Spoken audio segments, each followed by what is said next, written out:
Hello, class. I'm back for social studies today. And so, yesterday the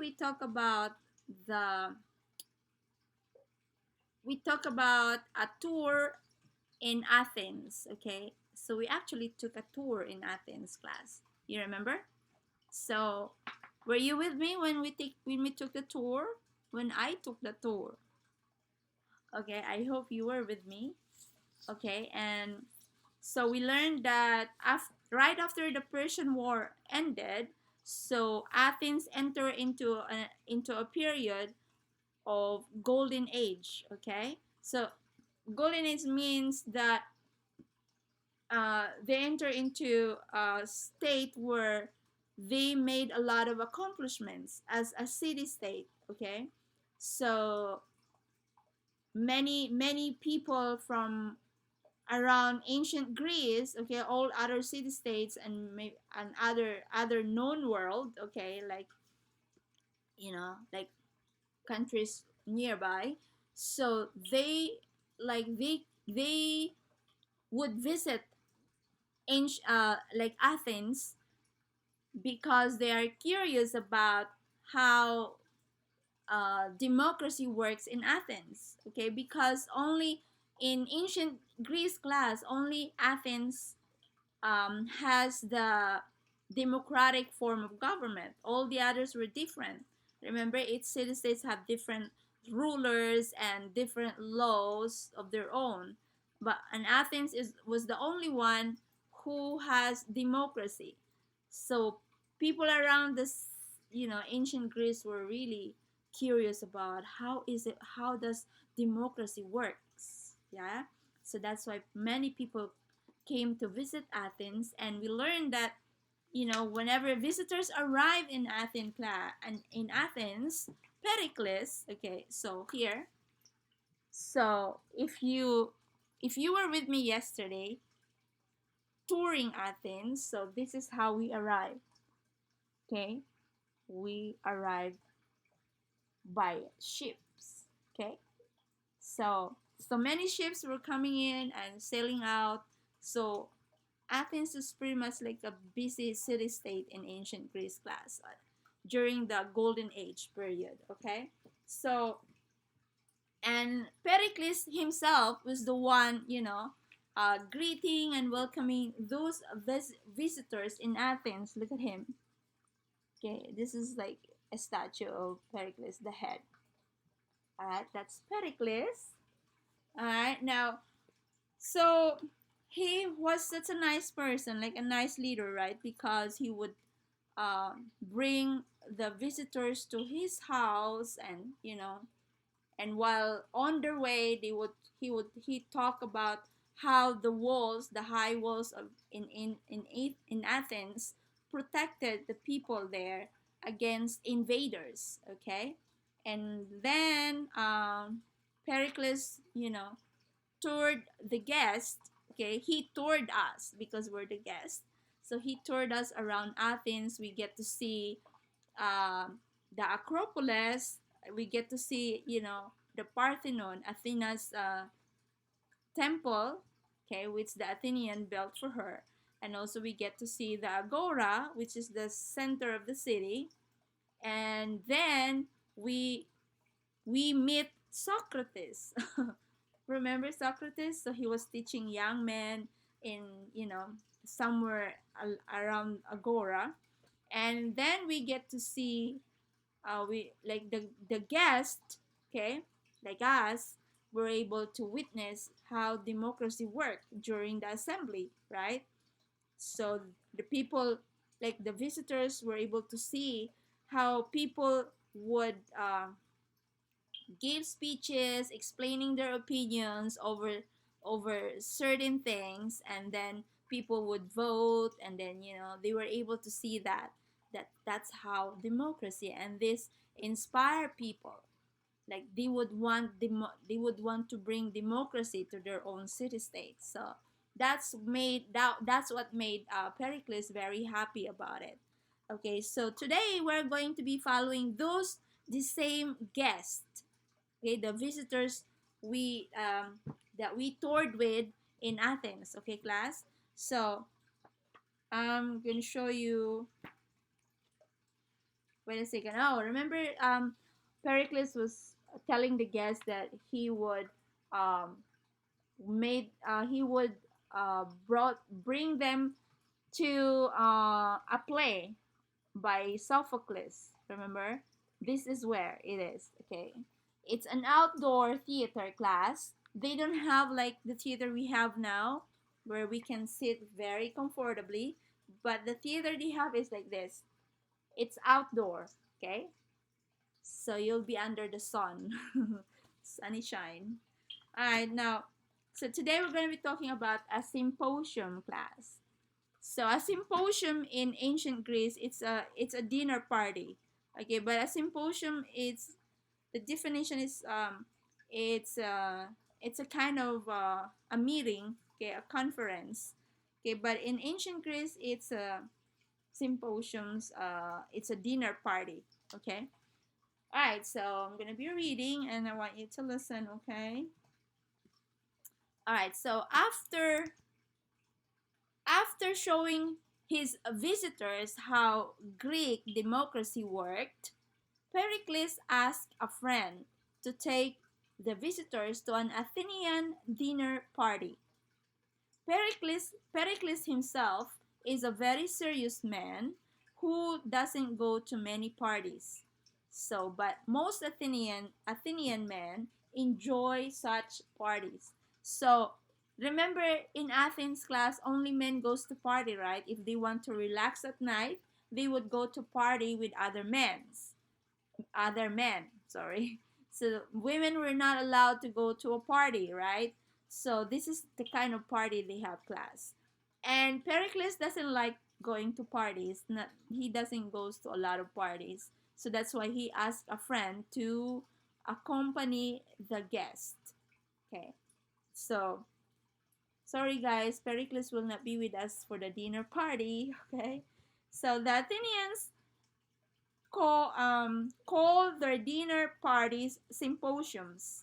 During a symposium, Athenian men eat, drink, and talk. So they eat, they drink, and they talk. Musicians play music, and sometimes dancers dance or performers recite poems.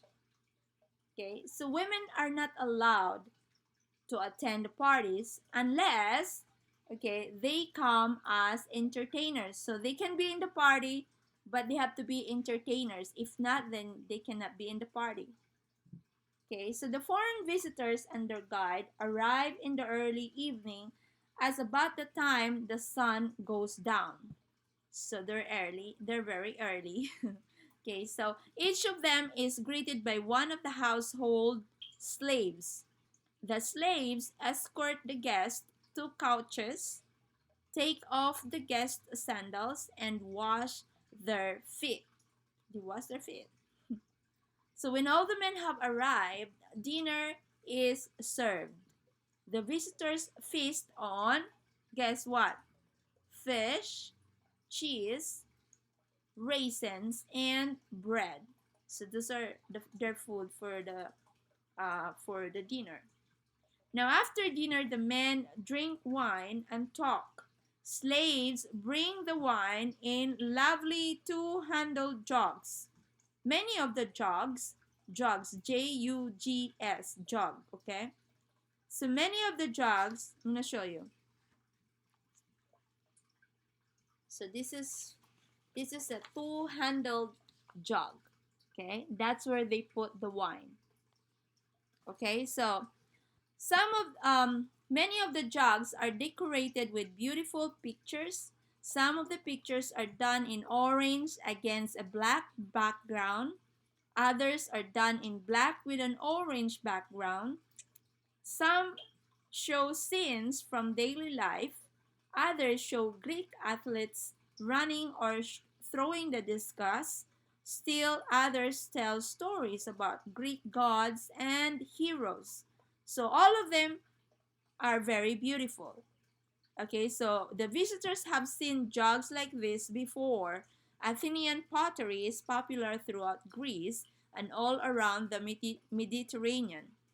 In their city-state, people pay high prices for Athenian pottery. One of the guests plays beautiful music on a string instrument called a lyre. He chants beautiful words as he plays, okay? So, can look at the jug very carefully, class. Okay, so this is what you call, it has a black drawing and what? Orange background, right? So they make different designs for their jugs, okay? And they're very good at it. Some, okay, look at this one, okay?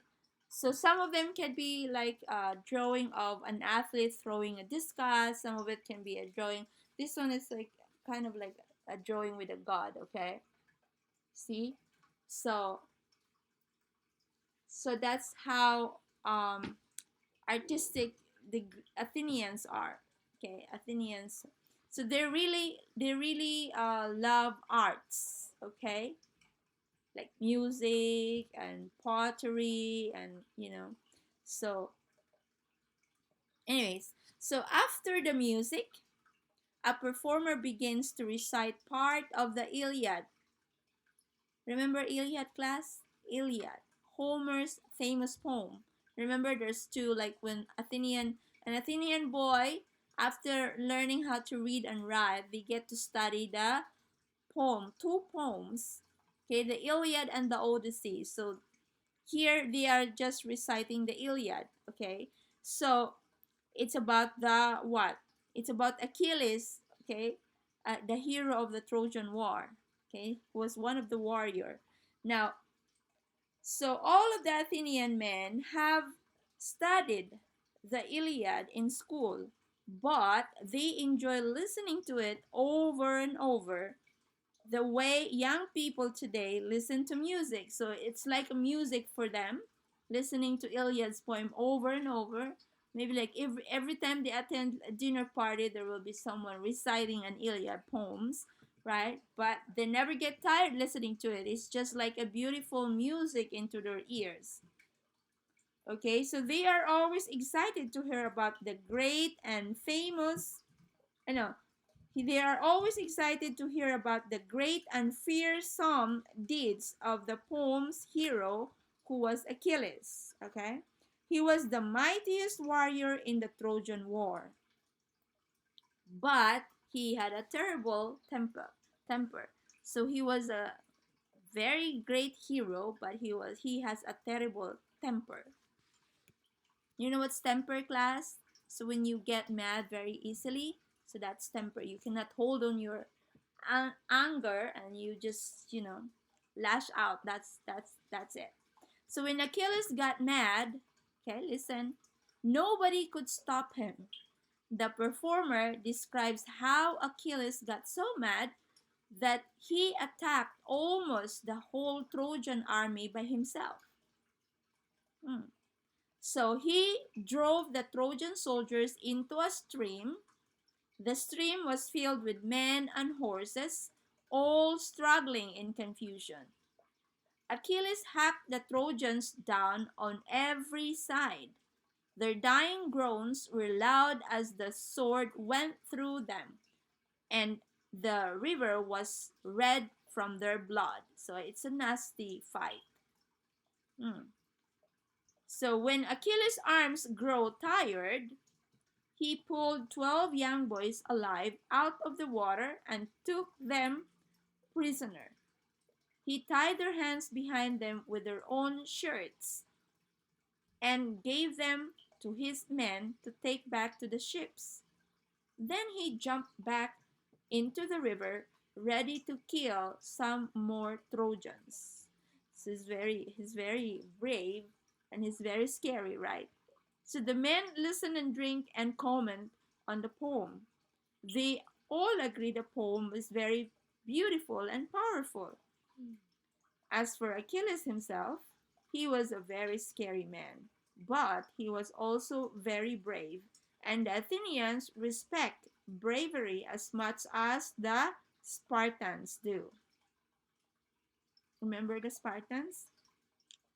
All of the Athenians on the symposium know that they might be called upon to fight for Athens someday. Okay, so every man knows that one day they might be called to fight for Athens. Okay, none of them would be as unstoppable as Achilles, but each one hoped he would fight bravely when the time comes to defend his city state. Okay, so remember their promise with before they become a citizen class. In if you are an Athenian boy, I mean if you are an Athenian, before you become a citizen, you will be announced a citizen. You have to promise three things. You still remember? What's number one? Never to run away from battles, right? What's number two? You forgot number two. So first, never to run away from battles. Second, um, never never what was it? The third one is never do anything against the gods, right? The second one, what was the second one? I forgot. The second one.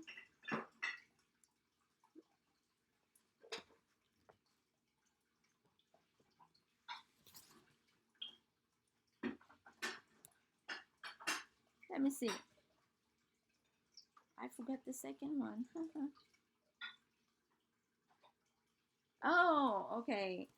So the first one is they have to promise to never run away from the battles, and then to never disobey the laws, and to never forget to worship their gods. So those are the three things you have to promise. So that's why they know that if Athens goes to war, then they would be ready to fight. So that's why even though they heard Iliad's poem, I mean they studied Iliad's poem since when they were kids, but they still want to hear it, because it kind of give them the inspiration, like the to kind of it kind of inspire them. It give them the courage to when the time for them to fight for the war. So that's the Athenians. Okay, class. So that's about the symposium. And so in our topic today, there was an art that's being featured, right? What are those arts? Remember? So arts include like music, poems, those are arts, and also what? The this one.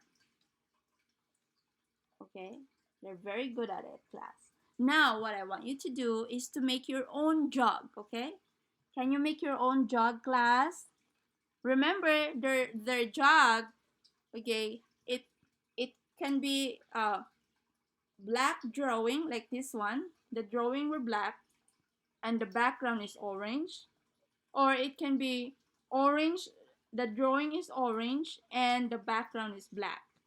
Okay, so I want to see this, class, in your this is your assignment. Okay, so make a jug, and remember that uh, the Athenians pottery, the drawing, okay, they put there were like their life, okay, or the sports that they play or the gods. So I want you to design your own jug. Okay, you can think of what you want to put, and then I want you to um, explain. Okay, tell about your jug.